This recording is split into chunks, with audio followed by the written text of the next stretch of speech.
Hi, guys. Well, from beautiful Salt Lake City, Utah, It's Thank God I'm Atheist. that darned podcast. I'm Frank Feldman. And I'm Dan Beecher. Coming up today, Dan, we got a letter that we're going to be reading. We didn't get the letter. We didn't get it to us. Oh, dear God. I'm so glad. I wouldn't want to know the person who wrote this letter. Horrible. But somebody got a letter. Somebody got a letter, and we're going to be talking about it. Oh, my God. It involves, it's got sex. It's got religion. It is everything. Violence or threats of violence. It's got all kinds of it's magic. It's got basically curses. Yeah. If it were a movie, it would be R-rated, and it's from a Christian. It's a hell of a thing. It's a hell of a thing. We'll be discussing that later on in the show. Coming up later. All right, Dan. I want to start with this article that more about addressing the existence of this article. Right, and the issues that it brings up. From the Deseret News, that's a local Mormon paper. Yeah, the LDS Church owns a daily newspaper here in Salt Lake City, and they their slant is obviously, you guessed it, pro family, pro faith, pro Mormons. Pro-Mormons. And so they have, I guess maybe this was an op-ed. But it's also just par for the course for the Deseret News. Sure. The headline says, as protests erupt, Christians ask, what would Jesus do? What would Jesus do? Well, yes. And, I mean, if he's your only moral touchstone, then yes, please ask what he would do. Right. But the problem is everybody has a different answer, right? Right. Yeah, exactly. In the article, they actually reach out to Bishop Marion Buddy. She leads the Episcopal Diocese of Salt Lake, or of Washington, D.C. I'm going to be talking about her a little later on. Yeah, exactly. So I won't ruin your story by talking about her too much. But anyway, she was definitely very much in the news this last week. But they have a quote from her, and she says, some people are called to be on the streets and some people aren't. Some people are called to offer a supportive presence in one form or another, while others are just called to pray, right?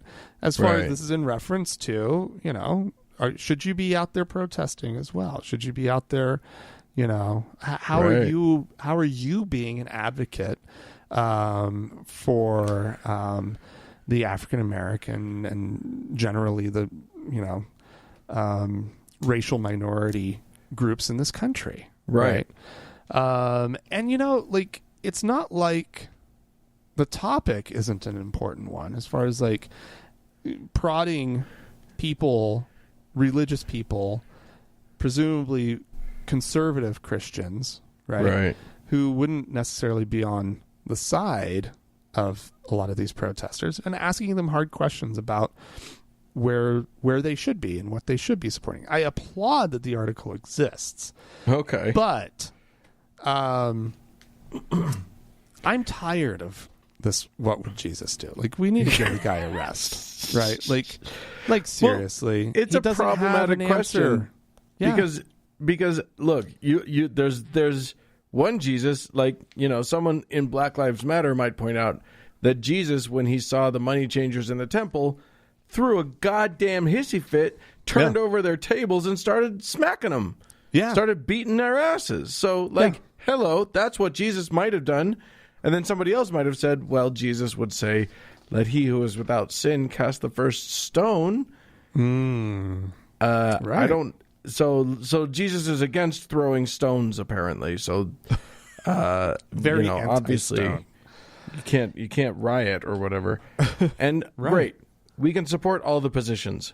Fantastic. How is that useful to me? Right. And it's just like, again, though, there's this question of, it just seems like a very morally bankrupt question to be asking in the first place, right? Because it just says that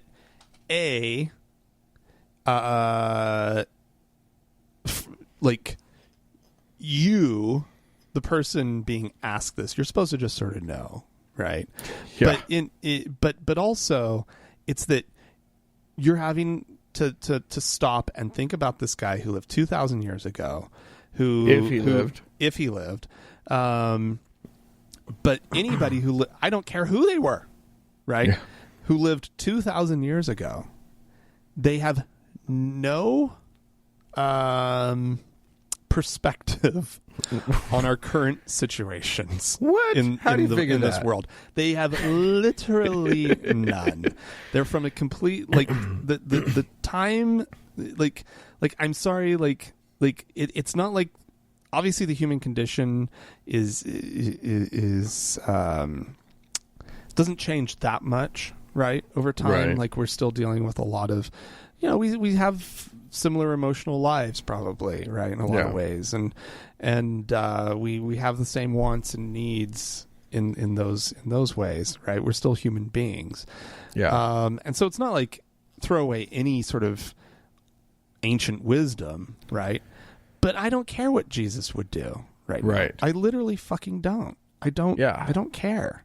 How about what would you do? And you should probably sort that out. Yeah. Yourself. If you were a good person, what would you do? Right. Yeah. Like that's the question. I think that's a really good question. If you happened to be a decent human being, if you could imagine a world in which you weren't the shithead that you are, what would you do? What do you think you'd do? But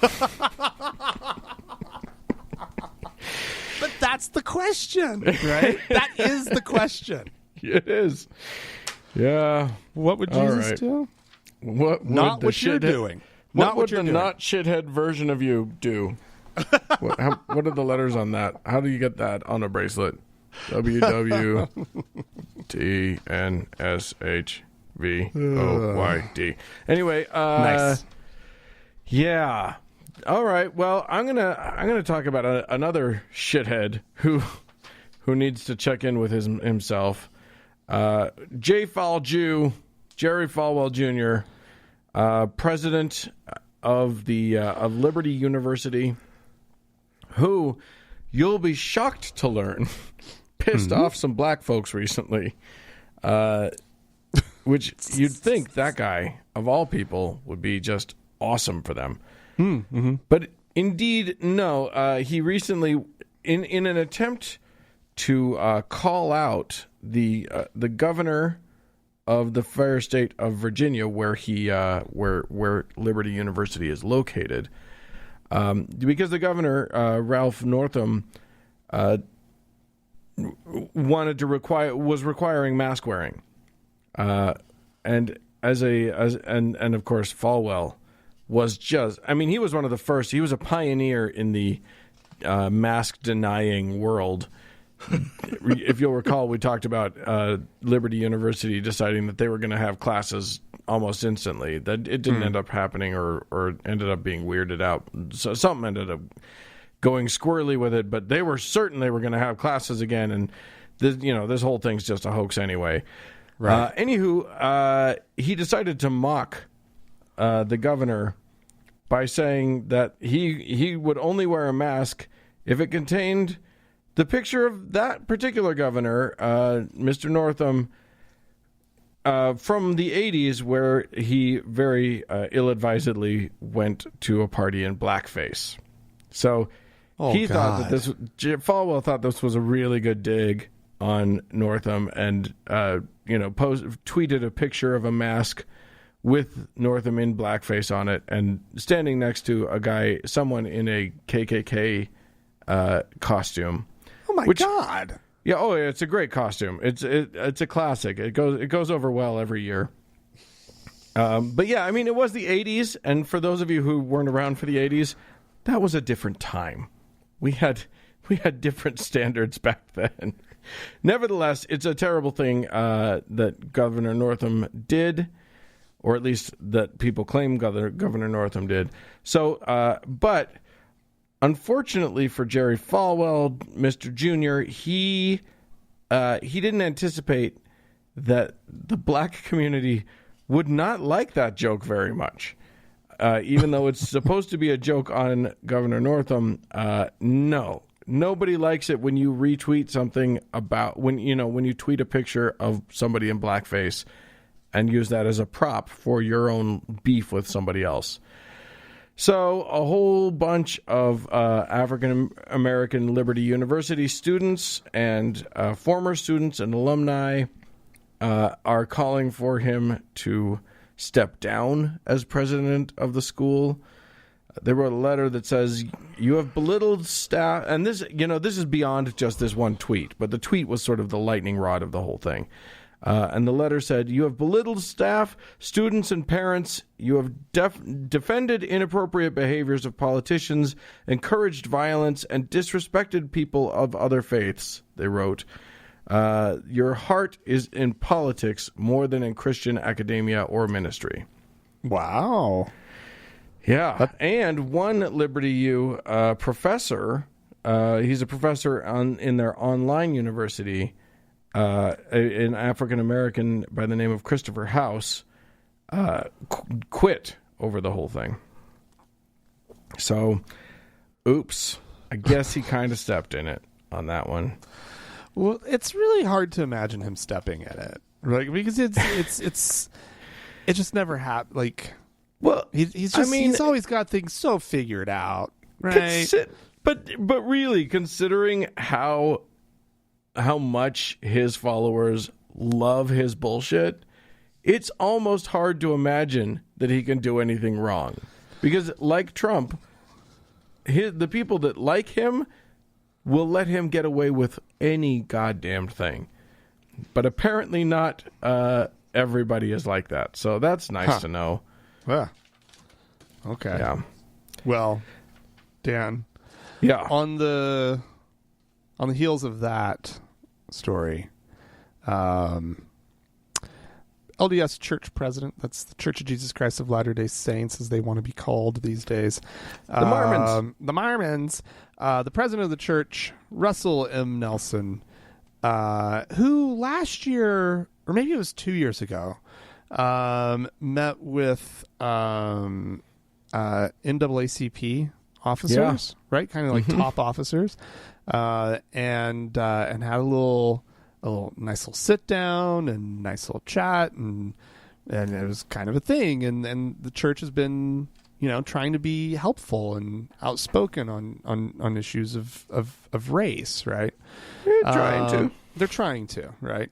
Well, so he comes out this week, and he's not the only sort of religious leader who's making statements in light of recent events in this country, right? The Pope's had stuff to say, right? Right. And kind of said stuff similar. That the Pope said that racism is a sin, right? And Russell M. Nelson totally, completely is right along with that. He says racists need to repent. And he says, let's see, let's get some of the stuff that he says out of the way. He says, okay, we join with many throughout this nation and around the world who are deeply saddened at recent evidences of racism and a blatant disregard for human life. We abhor the reality that some would deny others respect and the most basic freedoms because of the color of his or her skin. The Almighty calls on each of us to abandon attitudes of prejudice against any group of God's children. Any of us who has prejudice against another race needs to repent. Fantastic. Great. That's a great statement. See some problems. Okay. Just kind of right out the chute. I feel like there might be a problem there. Well, the problem that I see is that the LDS Church still has a serious problem throughout their sort of sacred texts in particular, right? Like, this is the undeniable part, is that you go through the Book of Mormon and there is racist passage after racist passage after racist passage. The book is thematically racist. Right. One of the first things that happens in the book is that the bad guys turn brown. Literally the evil. There's a bunch of brothers, and the good ones stay white, and the bad ones turn brown. Like, you can't have a more clear racist message than that. And throughout the book, whenever the Lamanites, those are the brown ones, right? Whenever the Lamanites become righteous, they become white. Oh, right? yay! And lest you guys are like, oh, you guys are just like exaggerating here, right? No, here we go. I have a page of passages from the Book of Mormon pulled up. Ooh. And I just typed in the word white into the Finder, and it pulled up 15 matches, right? Okay. Let's see. From First Nephi, that's the first book. First book of the the Book of Mormon. Right. Is a passage that says that I beheld the city of Nazareth, and the city of Nazareth I beheld a virgin, and she was exceedingly fair and white. Fixation on her color. That's interesting. Right. Also in First Nephi, just a couple chapters later, let's see. And I beheld the Spirit of the Lord, that it was upon the Gentiles, and they did prosper and obtain the land for their inheritance. And I beheld that they were white and exceedingly fair and beautiful, like unto my people before they were slain. Right. Let's see. Where's a good one? And by the way, we should point out that here's the one. Okay. I'm going to interject and just point out that the entire conceit of this book is that these are Middle Easterners who have crossed so like Middle East. Yeah. Okay. Great. Yeah. They were definitely white for sure. Exactly. Right. Yeah. And then here we go. This is Third Nephi. Now, if you don't know the order of the books in the Book of Mormon, you would think that Third Nephi would come really closely after First Nephi. Maybe, like after just 2 books later. Nephi, yeah. Right, after Second Nephi. It doesn't. This is way later. This is after the rise and falls, or the nations sort of rise and fall in righteousness and iniquity, right? Yeah, it's a different Nephi. It's a very different Nephi and a very different time. It's like way later, way later, like 1,000 years later or whatever. And it says, and it came to pass that those Lamanites, remember, those are the brown ones, who had united with the Nephites, were numbered among the Nephites. And their curse was taken from them, and their skin became white, like unto the Nephites. And their young men and their daughters became exceedingly fair, and they were numbered among the Nephites, and were called Nephites. They were so white, they could just blend right in, right? Yeah. And it just goes on and on. And this is the it is one of the takeaways of the Book of Mormon, is that righteous people are white, right? Yeah.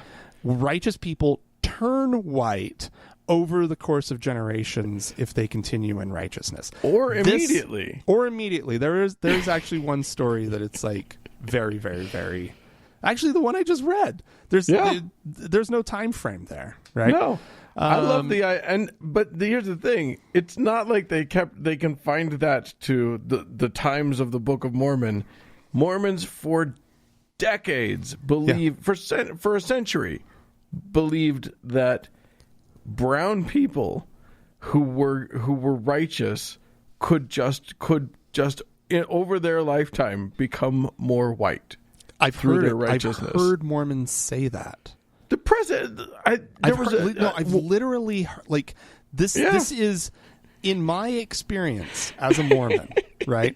I have heard older members of the ward, amongst the other white people, talk about some of the, whether it was Native Americans who maybe were members of the ward, or Mexicans, or Mexican, like, and they would comment on, don't you think they just look a little bit whiter?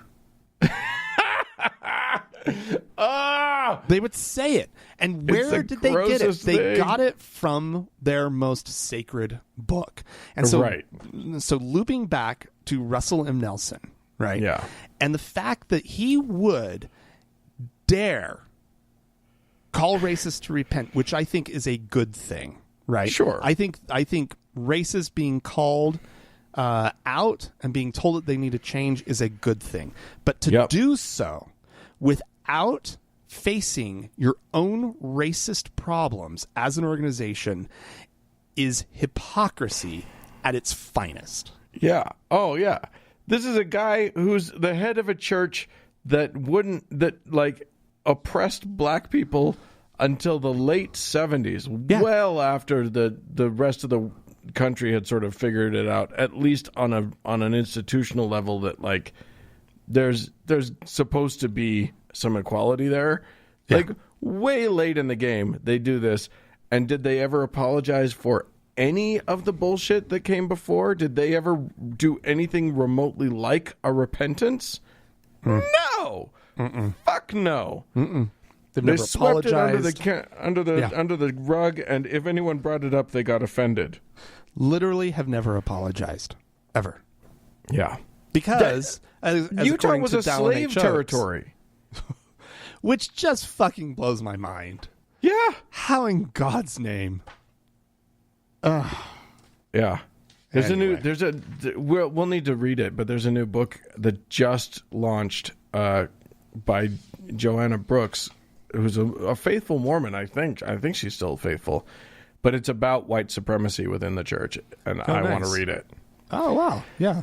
Cool. So there you go. All right. Well, I'm going to take us to the United States Supreme Court, which is an entity in which I have ever decreasing faith, but there is a little bit of light coming from that building this week, because in a 5-4 vote, the Supreme Court shot down a church that was desperately claiming that California had no right to tell them that they couldn't meet together, even during a pandemic.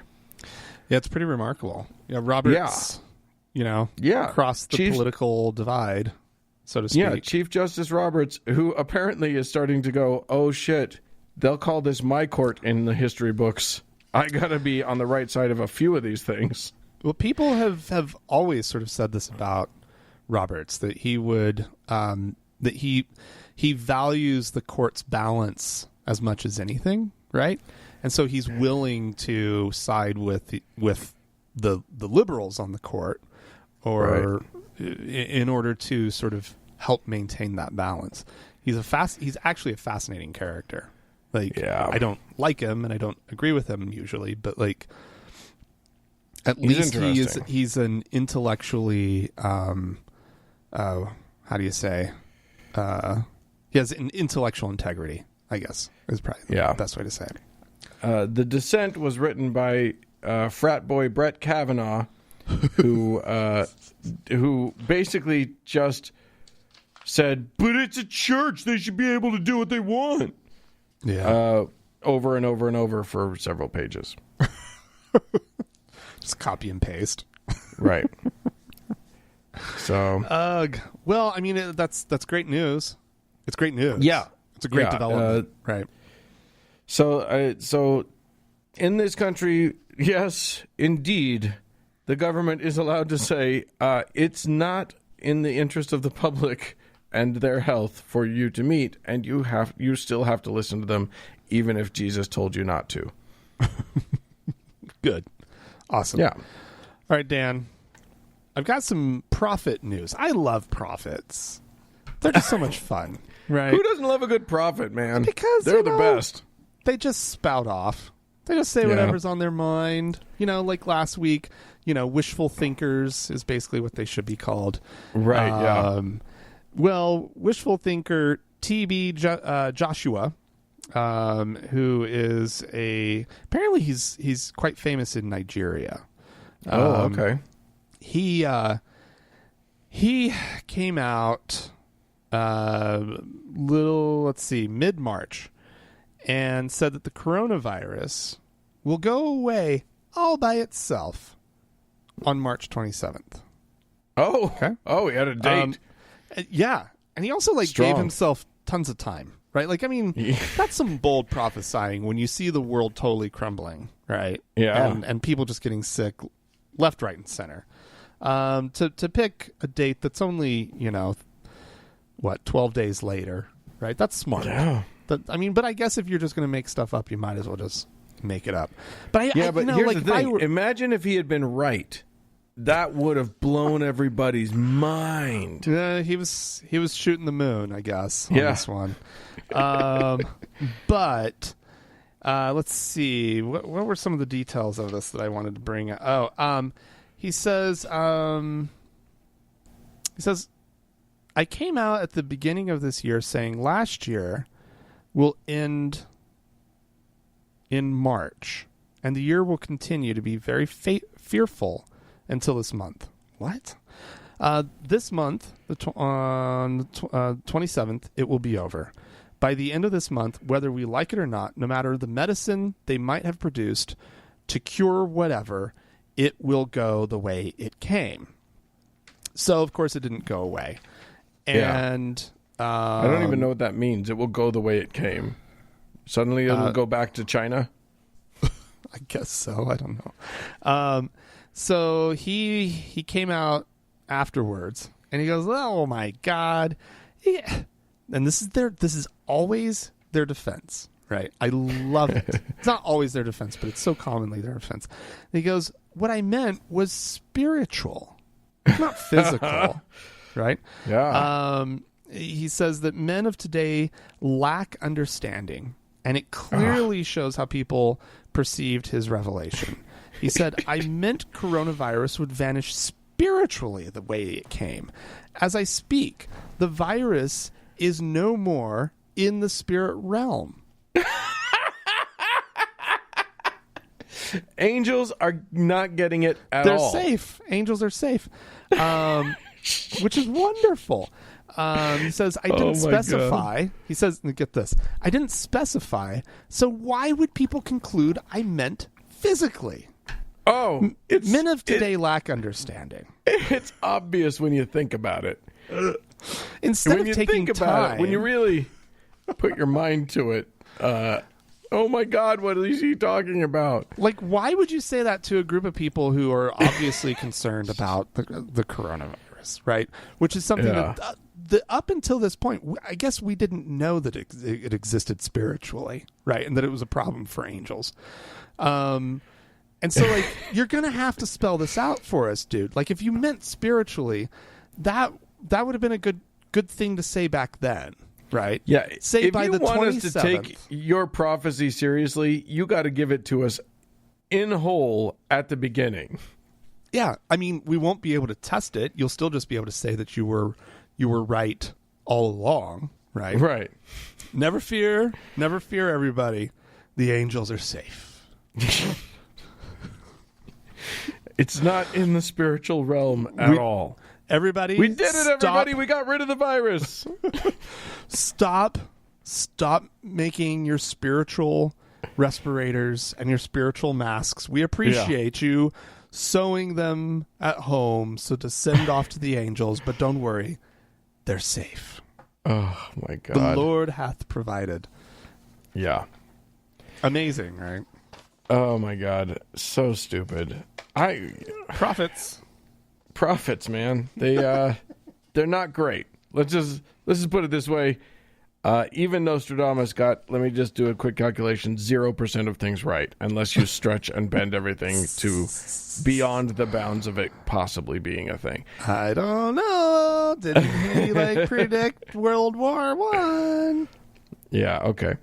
Anyway, I wanted to talk about an event that most of our listeners will be aware of, will have seen pictures of, and that is our president, our leader and healer, the guy we all look to right now for comfort.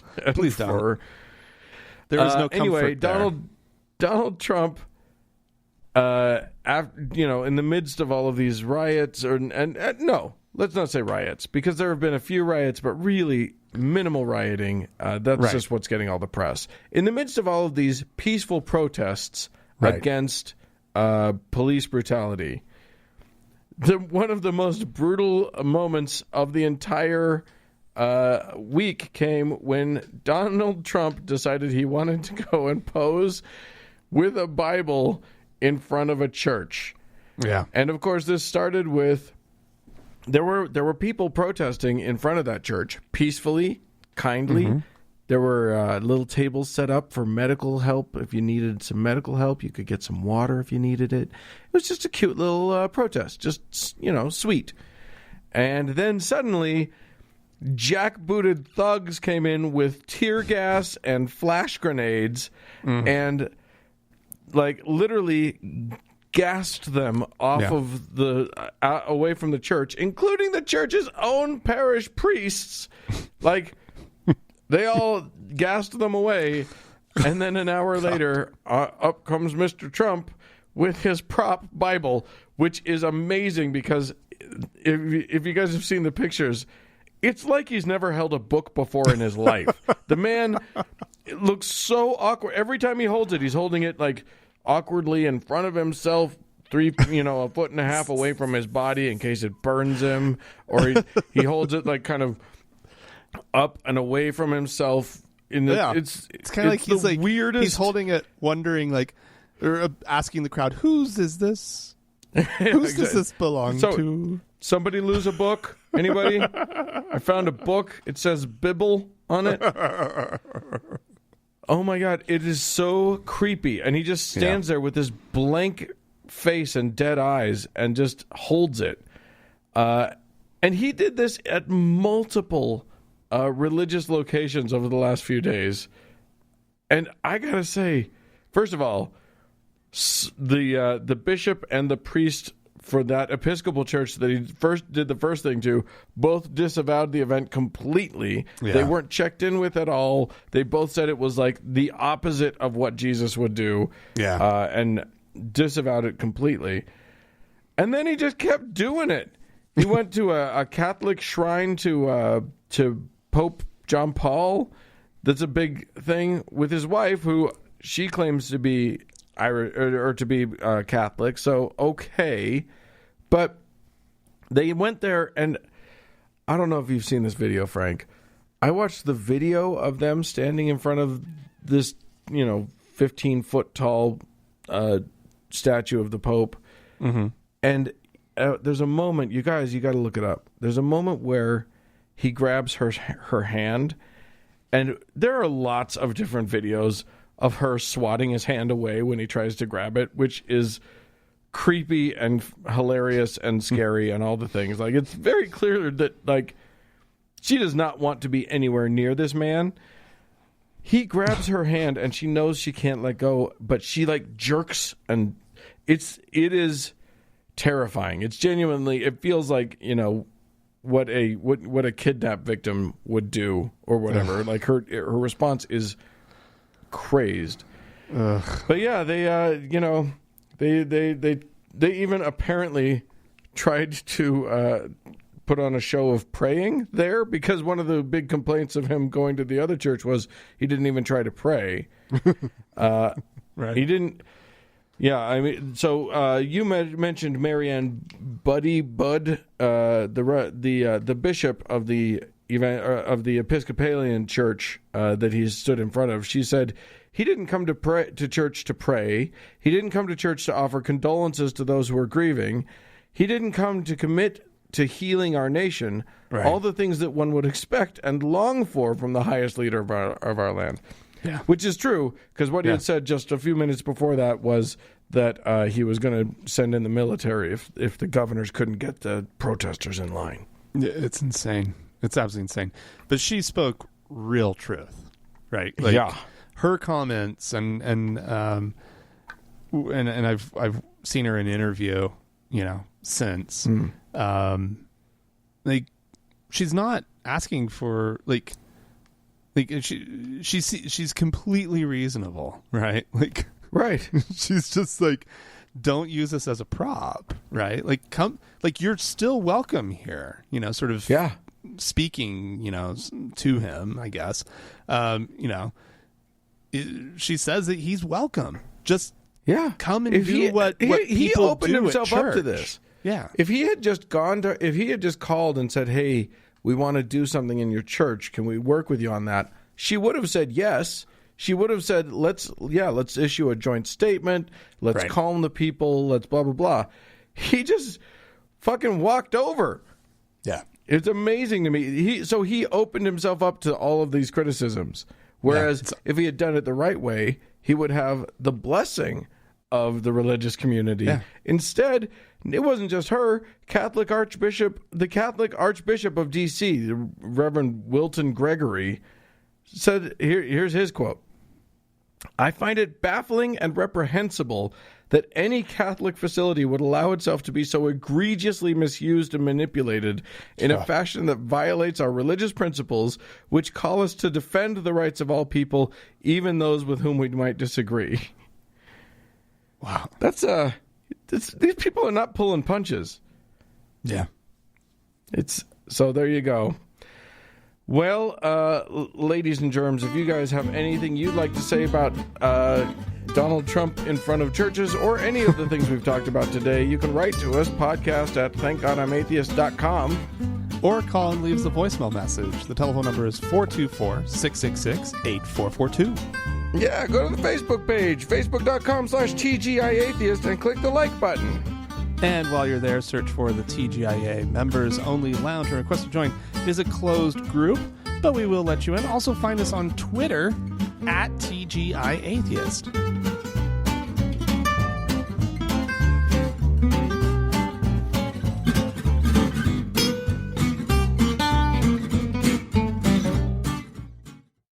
So, Dan. Hey. We're going to play a little audio clippy from one of our all-time faves, who's not going to be with us much longer, but so we need to cherish him as much as we can, and that's Mr. Pat Robertson. And the reason that he's our fave, the thing that makes him so great, it's not because we like him. No, he's a turd of a man. But what's amazing about him is you can't get a finger on him. Like a lot of these other guys, you can just label them just shithead, and you'll know exactly what they're going to say about any subject, and it's just going to be obvious or whatever. But not Patty Boy. Every now and then you're like, what? He comes out of left field with like a meteorological report, or like you don't know what's going to happen. And this one actually surprised me a little bit. You know, there's a purpose of everything under heaven we read in the Bible, and there's a time, and it seems like now is the time to say, I understand your pain. I want to comfort you. I think it's time we love each other. But the president took a different course. He said, I am the president of law and order. And he issued a heads up. He said, I'm ready to send in military troops if the nation's governors don't act to quell the violence that has rocked American city. As a matter of fact, he spoke of them as being jerks. You just don't do that, Mr. President. It isn't cool. It isn't cool. That's not cool. It's not cool. You know who's the arbiter of what's cool? Well, a cool cat like Pat Robertson. He's got his black turtleneck and tan blazer on. Like, yeah, he's looking pretty cool. He knows what cool looks like. Cool. I mean, he was, hey, I'm a cool cat. Dude. Back in the day. President Trump, that's not cool. it's everything about that clip. It is the fact that he is like actually correct in his assessment of what a president should be doing in that moment. Yeah. It is the fact that he's using the word cool. Like everything about that clip makes me happy and confused. Donald Trump. There you go. All right. Well, we had some folks write into us, we did. And I wanted to read those. Jeremy wrote into us. You remember, Frank, that you and I were talking about the people hollering from the minarets in mosques, and how we didn't want that at 5 a.m. But I think we mentioned that church bells can actually be kind of nice. Somebody doesn't like church bells. Well, Jeremy said, if you like church bells so damn much, come to Switzerland. Bang, bang, bang, every 15 minutes, 24/7. Plus a 10-minute bell bang-a-thon at 6 or 7 a.m. and 7 or 8 p.m. Not to mention extended bang-outs on Sunday. I'll take the minaret concert. At least I can get more than a quarter of an hour of uninterrupted sleep at a go. It sounds delightful. Does not.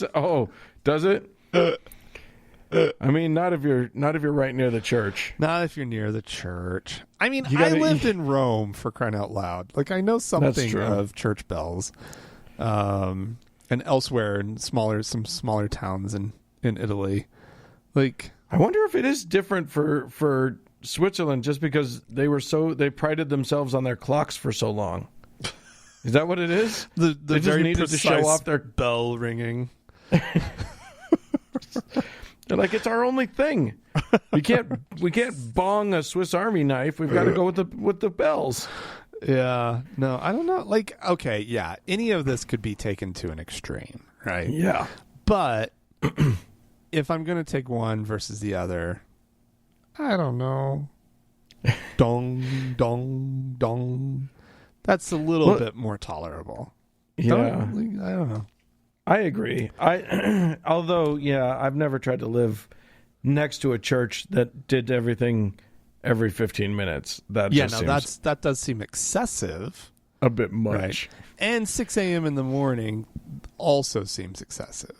Yeah. I'm more talking about, just some tolling and Sunday morning, Yeah, every Sunday and Christmas there's a bing bong, bing bong, bing bong, bing bong. Or like, wedding. There's a wedding.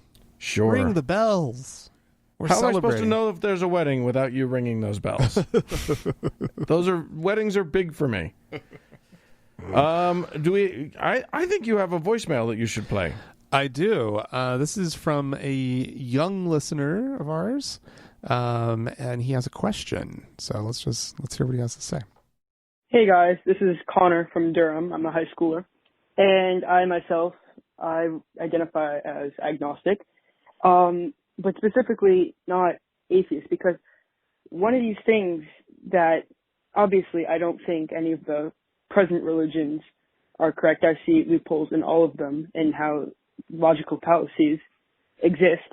But how do you feel about something else that could have happened? Because humans didn't come around for a reason. Evolution couldn't have happened so perfectly. So how do you address this issue? Thanks, Connor. Yeah, thank you. It's a good question. Here's the thing.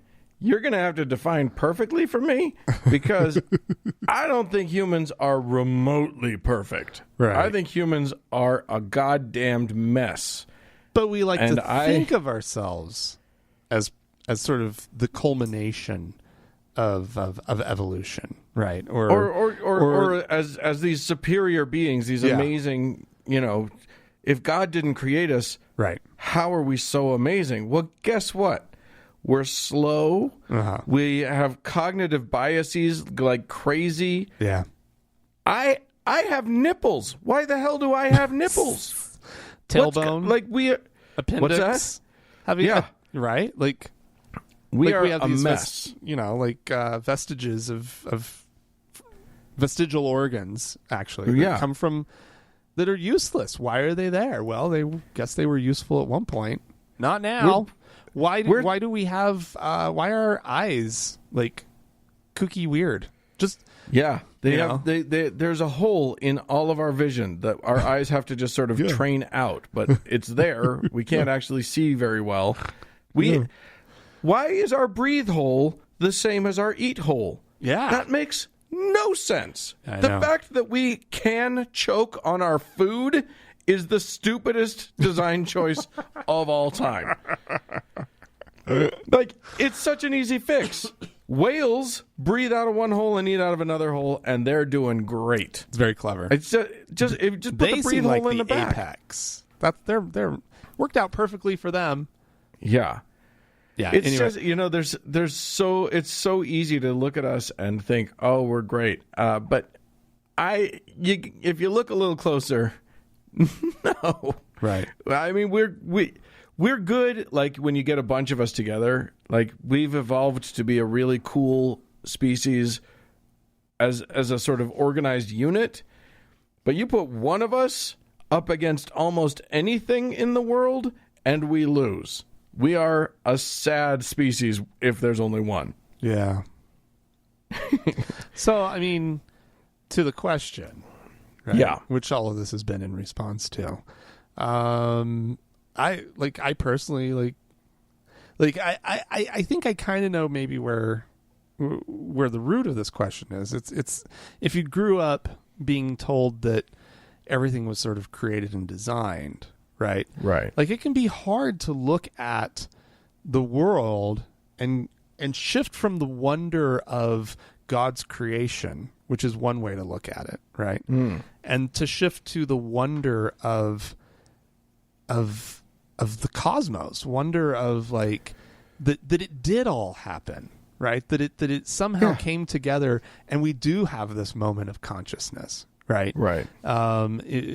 During which we get to look at the beauty that is around us. But all of that beauty and all of that appreciation is a result of our environment that we came up in, right? So to speak, right? Like again, we see ourselves as being pretty awesome because you know, and seeing like you know, wow, it's amazing that somehow we got 2 of these arm things, right? Well, if we had 4, we'd be like, yeah, obviously 4 arms is amazing, right? Like however we ended up, so to speak, right? However a sentient being ends up, they're going to look at themselves and go, yeah, these thumb things are fucking awesome. Yeah, and they are, right? Better than I am than all these non-thumb having dickhead species. And believe me, I'm glad I have thumbs, right? but maybe thumbs aren't the only way. We just happen to get thumbs. So yeah, and there's also this notion that you know, I mean, and a lot of this came. You mentioned, Connor, this idea of not wanting to be called an atheist. As opposed to an agnostic. And here's the thing. I want to give you permission to be both. You can be an atheist who's not sure. Because the trick is, nobody knows for sure whether there are gods in the universe. We can't disprove it. That's not how logic works. So go ahead and be an agnostic. I am. But I also don't have any beliefs in any gods. And that makes me an atheist. Yeah, there you go. Both things are fine. So there you go. We had another email. Let me just grab that real quick. This is from Josh, who says, "Hi, Frank." Oh, and this is about the Christian rock musician that we talked about last week, who left his faith behind. "Hey, Frank and Dan. While listening to your segment on John Steingard, I was reminded of how the deconversion of a Christian musician played a part in my own questioning of faith. Pete Stewart of the band Grandma Train," really? Grandma Train? These guys are terrible at naming their bands. Said in an interview that he no longer identified as Christian.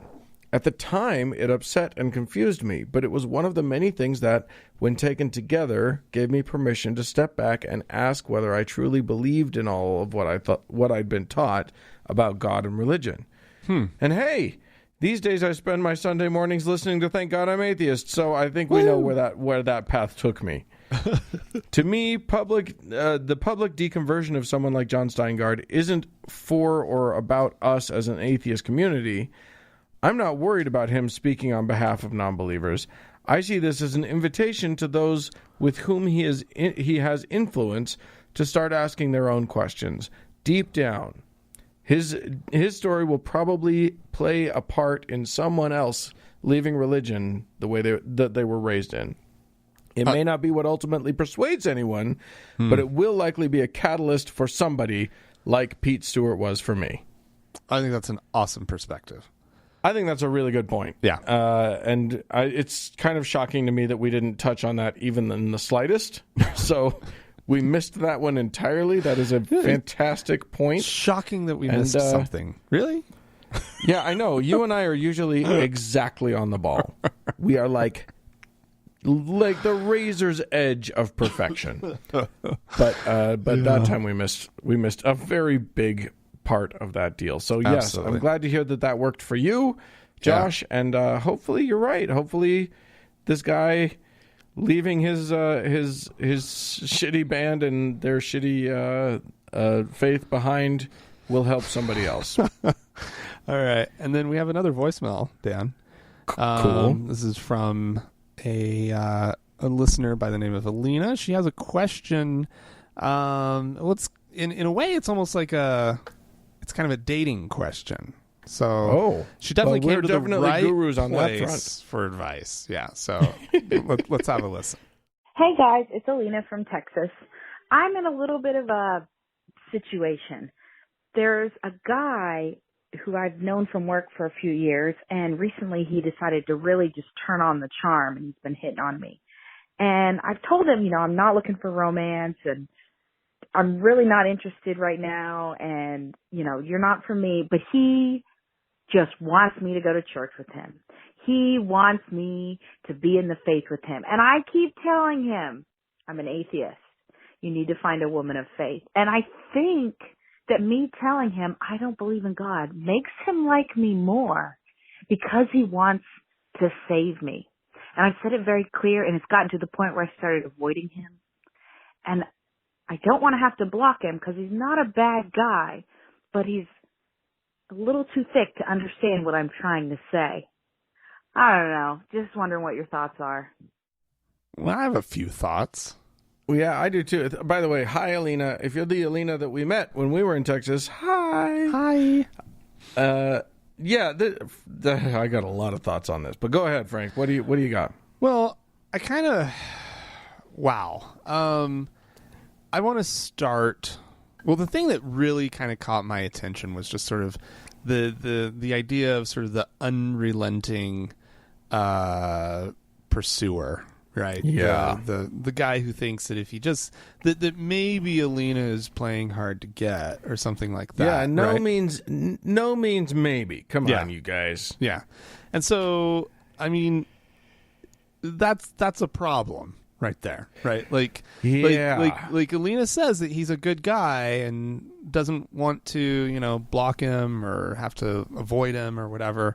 And I appreciate the desire to kind of be nice. Ish, but there's also the thing of you gotta just kind of if you're saying no and this guy isn't picking up on it, that's a big deal to me, right? That's a big no. I just wanted to chime in on that because here's the thing, guys of my generation and earlier were trained to do that. Yeah. The media told us we were supposed to do that. The movies, the TV shows all told us you pursue a woman. You don't just ask her out and then that's the end of it. Right. No. The game is afoot. Yeah. Now it's how, you take a different tack. You try another angle. That's wrong, fellas. Yeah. I just got to say, there's in no uncertain terms, this is not how this works now, and we need to learn it and honor it. Yeah, because a no just means no. Yeah, you're done, son. You got to give up on that. If later she changes her mind, she'll tell you. She'll come back. Yeah, don't worry. She'll remember that you were being a creep. Or she'll remember that you're interested at least. That you're interested, and you went away. That you respected her. Right. Yeah, that's gonna win a lot of points. Yeah. Frankly, if you say, "Cool, I respect that," I'll leave off, and then you show her that you're a cool guy in other ways to other people and all the people around you, maybe she'll be interested and she'll come to you. But if not, but also don't keep that in your head. You gotta let it go. That's not something to keep in your head as kind of like your action plan. Well, I'm going to go be a good guy and a cool guy for her because then she'll come. No. Just move on, dude. Ultimately, just move on. She said no. Correct. Move on. And then the other part that kind of stands out is just the fact that he's taking it more as a challenge. Oh my God! Because he's more interested, because now she's also like this project.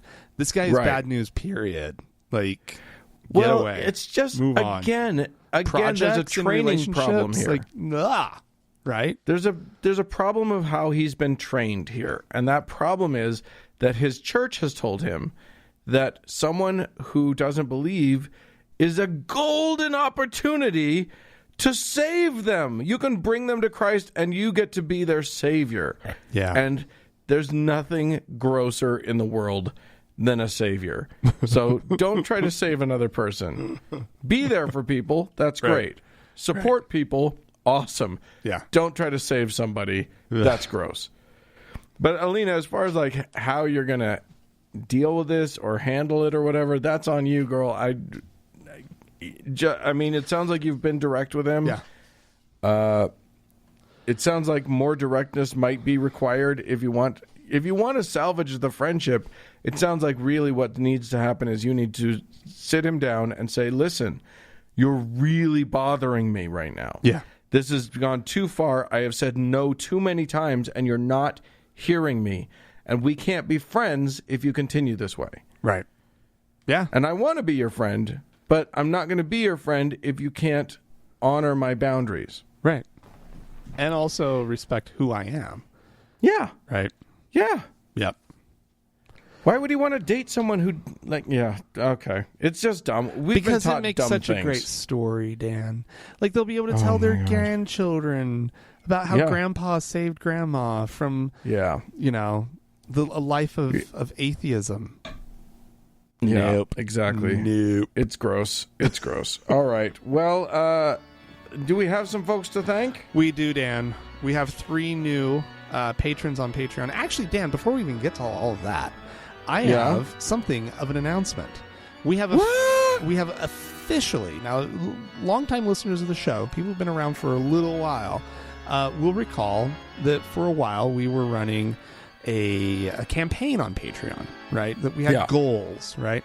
And at a certain point, we sort of recognized and we sort of read the temperature of the room, right? We read and we were like, you know what? We have a lot of supporters and we have a lot of people who have been giving for a while and who are so incredibly supportive of the show, and maybe we should stop sort of inserting this conversation into every single episode. Let's just give it a little bit of a rest, right, for just a minute. Still say that it's out there if you want to join, great, but let's stop like doing the hard sell. So we stopped for a while, but that didn't stop people from like signing up, right? And so slowly over time we've hit a goal that we were being kind of quiet about. And so at this point, we've hit the goal of having a total number of supporters where 3/4, so 3 out of every 4 shows, is going to be ad-free. Wow! Hey, you guys, you did it. Yeah, we'll shut the ads off. So it is possible, folks, that you might be listening on a platform out there somewhere that is hooked up, has grabbed onto our RSS feed, and that we haven't authorized. And if you're hearing ads, when we're saying that you're not supposed to be hearing ads, you're listening on one of those platforms. There are some sort of lesser and minor podcasting platforms out there that apparently do this. We're shutting off the ads that we have control of. And so that's what's going on there. So we're at 3 out of every 4 shows will now be ad-free. We're only 20 supporters away at the moment. This is going to be the only hard sell you hear for a little while on this. But at the moment, we are 20 members away from completely shutting ad-free. off ads entirely. Yeah. And so, like, if you've been thinking about it, this might be a good time. Go sign up. And what you're doing with that act of generosity is shutting it off for everyone. Because as soon as you become a supporter, you already get access to an RSS feed that is ad-free. It's an ad-free. Right. Yeah. And so you're golden there. But you're helping the entire community of listeners to not have to deal with these ads anymore. We decided a long time ago we don't like them, but they've been a necessary evil, but we kind of figured out, well, how many supporters, sort of your average supporter, will it take for us to wean ourselves off of any ad revenue? And so that's how we structured the whole thing. So if you want to sign up, you can go to thankgodimatheist.com, click on the support tab, follow it through, and then we have 3 people to thank, Dan. Yes. We have a new teacher by the name of Megan. Thank you, Megan. You held the 2nd office in the Aaronic priesthood now. Blessed be you. We have a new priest, Simon. Thank you, Simon. Ooh, Simon. Yeah, you can break bread. You can bless and the sacrament. Yeah. And then we have Randy, who signed up as a high priest, is I believe the level that he signed up at. Whoa. It sounds super fancy. It usually just means you're napping during church. You have permission to be old. Usually what that means. But thank you so much for all of your support. And as always, we have our top donor, our Lord and Savior, Davis!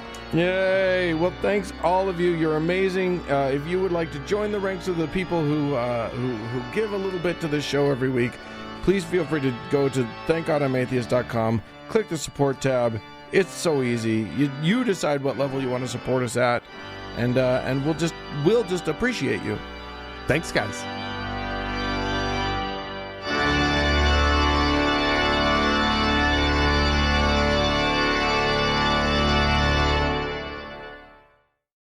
Dan. Hey. So you were actually the one to bring this letter from a Christian dad to my attention today. Oh my God! It is astounding the worst thing I've read in so long. Like, it's horrifying. He's like it's basically he writes this letter to the young man who, like, 10 years prior, by the way, who, quote, stole his daughter's virginity. Yeah. He's a damn thief. Yeah. And you go through the whole thing, and the dad is just, like, making this case, essentially, for, like, his daughter's virginity belonging to him, to the father, right? And being a commodity of value. Yeah. That this guy stole from his daughter, but more from him. Like, the dad was really the owner and protector of his daughter's virginity. And this guy came along, years ago and took it. And right. It's a remarkable letter. I think you guys should all look it up if you get the chance to. Yeah, we should post it on places where people follow us online. Because it is so wretched. But some of the highlights. What were your highlights, Dan? Oh man, here's the thing. He starts out by saying, "It has been nearly 10 years since I learned that you stole my daughter Blank's virginity. Initially, it was my intention to forgive you," which, that to me right there, that would be a good Christian way to handle this. But this dude is a Old Testament Christian, not a New Testament Christian. Nobody told him that Jesus has even existed yet. So he said, "But after I confronted you about it and you expressed repentance, I later learned that you have since gone and done the same to others. Moreover, you have regarded the matter more like winning a game than the despicable deed it was." Ugh. It's just, here's the thing. For a long time, a woman's virginity, and this didn't really apply to men, and it obviously doesn't apply to men in this guy's mind either. A woman's virginity was something to be sought. It was something to be guarded and protected. Right. And okay, great, but this isn't 1630 or 1820s. This is now. Right. And somebody along the way figured out that women are actually in charge of their own bodies. Well, that's been a little bit more recently than even the 1820s, Dan, to be fair. Yeah, I know. But it had, but a little less, but at least this guy, it's our lifetime. Well, we know and to this be now. Fair, you don't have to look very far to find, what is it, about a third of the country, a quarter of the country, that absolutely doesn't believe that a woman has a right to her own body with abortion laws, right? There is that. So, but and obviously this guy is of that ilk, right? That women don't have their own autonomy. They aren't their own agents, right? Right. And that they're to be protected by their fathers and then handed over to their husbands. I love this line. He says, "For a brief pleasure, you forever took from me the sublime joy of giving my pure virgin daughter away in marriage to her chosen husband." What? I love that he's happy to let her choose the husband. He's very progressive. To whom he will give her virginity. Well, let me tell you though, that guy, in order to be good with, whoever this potential husband is, in order to be good with his future father-in-law, this douchebag, he's gonna have to play so many stupid games. Imagine if he doesn't give this man the correct deferential respect and all the stupid traditions of asking for his daughter's hand in marriage and crap like that. Totally. This is definitely that guy. This is the guy who would be mortified if the son-in-law didn't come to him and say, "I'd like your permission to marry your daughter." Oh, God, it's so gross. It's so gross. I like it's amazing. I mean, and here's what's amazing is, I will tell you, this is a quote, "I will tell you that my wrath against you is so great that to kill you by prolonged and extreme torture followed by thorough desecration and destruction of your corpse would not be enough to extinguish my anger.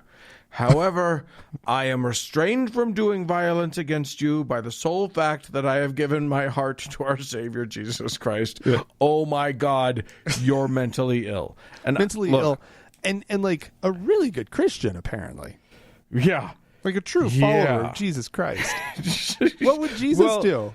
What would Jesus do in this situation? It always terrifies me. Many people have pointed out that one of the scariest things is when a Christian person asks a non-Christian, "Well, what's keeping you from murdering somebody if you don't believe in Jesus?"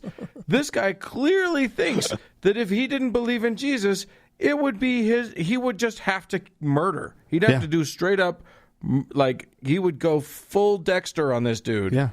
Well, I mean, this guy, his Christian faith is both the problem and the one thing keeping him from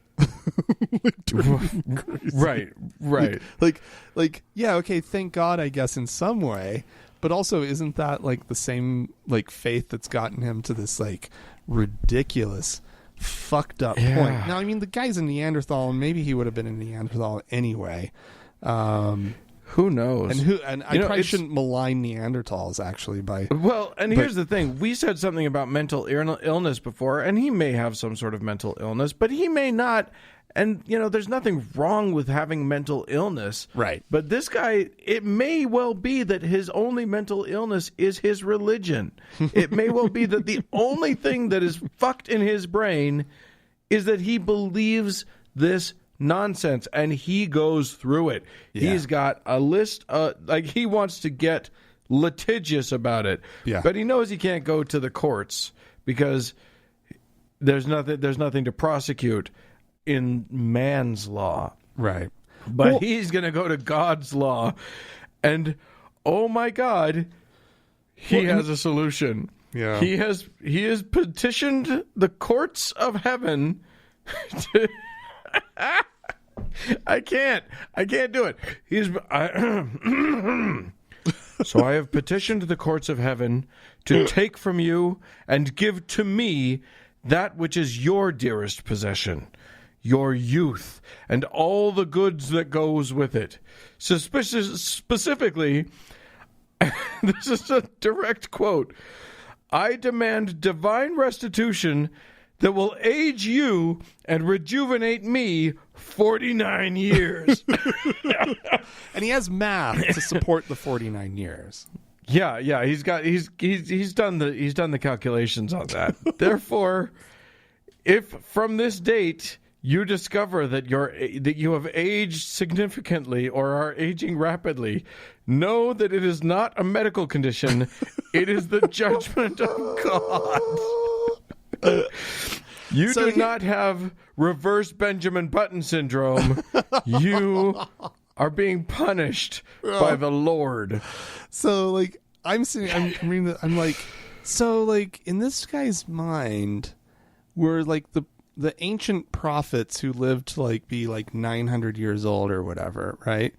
Were their daughters just having their like virginity stolen left and right? Like, is that the way that you live to be 900 years old? Like, what is this guy? Where's this guy getting off with this? Like, where does he come up with this? This is absolute pure insanity.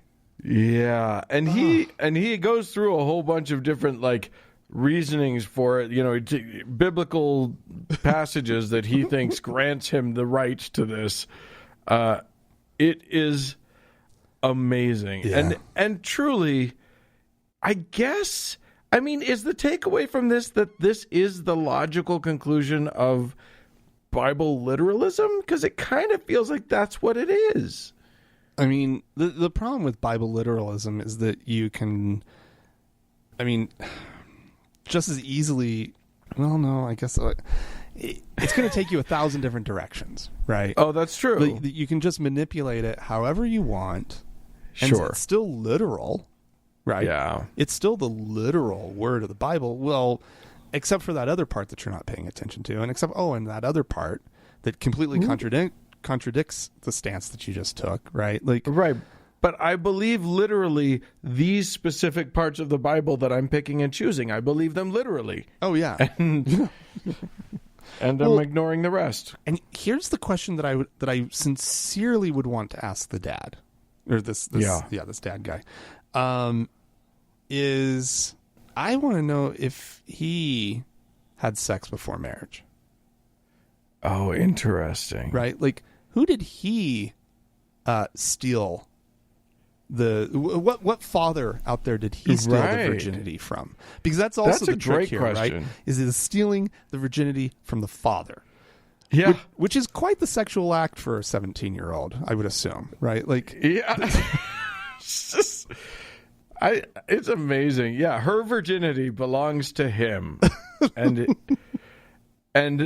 it's the phrasing, you deliberately took from me my most precious treasure. Yeah. Like he's fucking, like her virginity is Gollum and his ring. It's like, it's amazing. Like he sees it as his own possession and literally nothing in his brain. Also, he's been seething about it for 10 years, which is madness. Right. But nothing in his brain has ever thought to go, well, maybe that's between my daughter and him and not my business. Like, it's never occurred to him at all that this was that there's anything, that there is any flaw in his thinking. He has just been sitting, eating Cheetos and stewing and raging for 10 years. God damn it. And we'll continue to do so because he's not going to get any younger. Well, sorry, buddy. Like, it's not going to, like, the courts of heaven have convened and they say no. So you get to stew and be angry for the rest of your goddamn life if you don't have some epiphanies and fast. Oh my God. It's like I mean, clearly he's just been scouring the Bible. Oh yeah. For 10 years. Right. And he's looking only for one thing. He's looking for only for passages that support his rage. Right. And his, and somewhere in all of that, right, his favorite book is The Portrait of Dorian Gray. Right? Yeah. Because I don't know how else you get like some weird fucked up idea about aging like this. Like this is coming out of nowhere. Or Benjamin Button, I guess, right? Or something. Like, it's an amazing proposition. It's completely unique. Like, I've never heard this one. Right? This is so new and fresh to me. What's beautiful about it, and is also the saddest part maybe of this whole thing, is that it's clear that he believes in this magic. Mm-hmm. Like, this is, because here's the thing. The Bible, Christianity, it really does promise magic. Yeah. And that was one of the big things that destroyed my faith, was that I was promised magic as a young Mormon, and I was given the magic powers. I was ordained into the magic. They told me I would have it, and I didn't feel any different, and I couldn't make anything cool happen, and the world just kept spinning exactly as it had been before, and no matter what I asked of the world or the universe or God, everything just kept going on the same that it was. Here's a man who's, middle-aged or later, who still believes that the magic is real, and that magical thinking will solve this problem, and that he has the solution. Yeah. And you got to think a guy like this has been disappointed over and over and over again by his God, and he just keeps going back for more punishment. It's so sad. Well, Dan, I actually do have to disagree with you about one thing, though. Like, you said that, you got the priesthood, and then you couldn't do anything. There was no magic. Dan, you could pass the sacrament. You could set the sacrament up 2 years later, and then 2 years after that, you could actually bless the sacrament. What are you talking about? You didn't get to do any magic. Let me tell you something. That's such a magical experience as a young man. I tried to make those experiences, like, it's a stupid thing to care about. And for those of you who were never Mormon, what I want you to imagine is dopey pre-adolescence and adolescence, like, trying to look as somber as they can, as they like literally take a piece of the cheapest bread you can find and rip it into pieces with their grubby hands for the entire congregation to partake in. Right. And this was the big new thing that you could do. And I bought into it. I wanted it. I made it a big deal in my head. Even that, I really tried to make a thing. Well, it had been made a big deal for you. Like, yeah. Like, this is like, it is, like, your mother was so proud, right? Right? Well, what's funny is I don't think my parents were, but I was told that they would be. My parents, I think, got that this was not a real big deal, but I was told by the rest of the church that they would be really proud of me. Oh man, it's just so sad. This is religion distilled down to its purest form. This is the straight dope. You don't want to snort it this pure. It's dangerous toxic. For you and the people around you. Oh, Lord. Well, kids, if you would like to tell us your own stories of snorting toxic religion, you can do so by emailing us, podcast@thankgodimatheist.com. Or call and leave us a voicemail message. The telephone number is 424-666-8442. Yeah, hey, go to the Facebook page, facebook.com/TGIAtheist, and click on the like button. And while you're there, search for the TGIA Members Only Lounge and request to join. It is a closed group. We will let you in. Also find us on Twitter @TGIAtheist. Yeah. Hey, speaking of Facebook, thanks so much to Danny and Amy for being moderators in the Members Only Lounge. And, of course, a big thanks goes out to the Red Rock Hot Club and also to Gordon Johnston for the use of their music. And thanks to all of you for tuning in. We sure do appreciate you. Bye-bye.